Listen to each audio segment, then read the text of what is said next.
Good pie, this, love. In old Britain, food was all Eat about up, son. You've got simplicity, school tomorrow. substance, and getting you through a hard day's work. In the working-class homes of Britain, the kitchen wasn't just a place to eat. It was a lifeline. Meals were built from what you had, stretched across days, and flavored by necessity rather than choice. In this video, we're taking a nostalgic journey back through 10 old British working-class meals. Simple, filling, and full of history. Stay until the end. You might just rediscover a dish your nan used to make, or one you'd completely forgotten about. Bubble and Squeak. This brilliantly named dish is as British as it gets. Born from the need to use up leftovers, Bubble and Squeak is traditionally made from the remains of a Sunday roast, especially potatoes and cabbage. The ingredients are mashed together and fried until crispy on the outside. The name comes from the sound it makes in the pan, bubbling and squeaking as it cooks. Bubble and Squeak was more than just a recycling trick.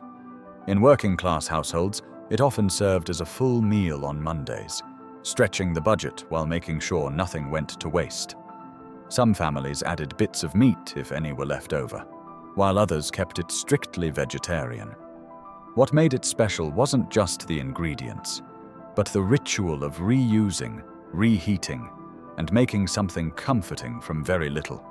Today it's often overlooked, but back then it was a weekday staple. Liver and onions. A true classic of the British kitchen, liver and onions was both affordable and packed with nutrients. Liver, especially from lamb or beef, was inexpensive and available at every butcher shop. Fried gently with sliced onions, and sometimes served with mash or gravy. It was a dish that filled the belly and didn't break the bank. It was very popular because of its practicality. Liver is rich in iron and vitamins, ideal for families with growing children or hard-working adults. It was also quick to prepare, suiting busy households where time and money were both in short supply. Though its taste might be divisive today, it was once a regular presence at the dinner table. It was the sort of dish many kids grew up with, whether they liked it or not. To many, the smell of onions sizzling with liver is a direct ticket back to their childhood kitchen. Lancashire Hot Pot. Few dishes are as closely tied to the working-class roots of northern England as Lancashire Hot Pot. Built from humble ingredients, lamb or mutton, onions, and sliced potatoes. It was a no-frills meal with a big personality. Originating in the county's industrial towns, it became a household staple during times when money was tight and stomachs needed filling. The beauty of a hot pot was in how it layered flavor. The meat, often from cheaper cuts, became wonderfully tender beneath the weight of onions and thinly sliced potatoes. As it baked, the juices from the meat soaked into the potatoes below, turning them soft and rich, while the top layer browned into a crisp, savory crust. Every bite offered something different, meaty, starchy, slightly sweet from the onions. It was a social dish too, something that brought families together around one big pot, warming both hands and hearts. Bread and dripping.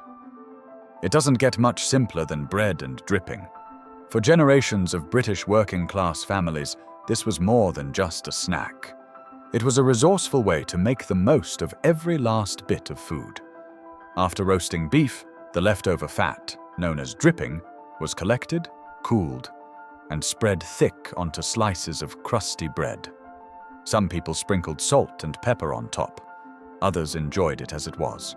It was eaten for breakfast, lunch, or whenever hunger struck between meals. Bread and dripping was especially popular in the Northern Midlands, where Sunday roasts were common and nothing ever went to waste. In a time before ready meals and supermarkets on every corner, using dripping was a practical way to stretch food further. It kept families going through tough times and became a kind of comfort food that stuck with people for life. Though it's fallen out of fashion today, Those who grew up with it often speak about it with warmth. For them, it's not just about the taste, but the memories. Boiled potatoes with vinegar and butter. In an age before endless sauces and ready meals, boiled potatoes were a kitchen mainstay. Cheap, versatile, and filling. They often appeared on dinner plates across the UK. One variation that stood out in working-class homes was serving them simply with vinegar and butter. The potatoes were boiled until soft, then drained and tossed in a generous knob of butter and a splash of malt vinegar. The result was a warm, tangy and rich side, or even a main dish. It might sound plain, but for many, this was the taste of home. For families with little time and even less money, this simple combination was a lifesaver. Vinegar gave the potatoes a lift, and butter added that necessary indulgence. It was quick, satisfying, and made from ingredients every home had in the cupboard.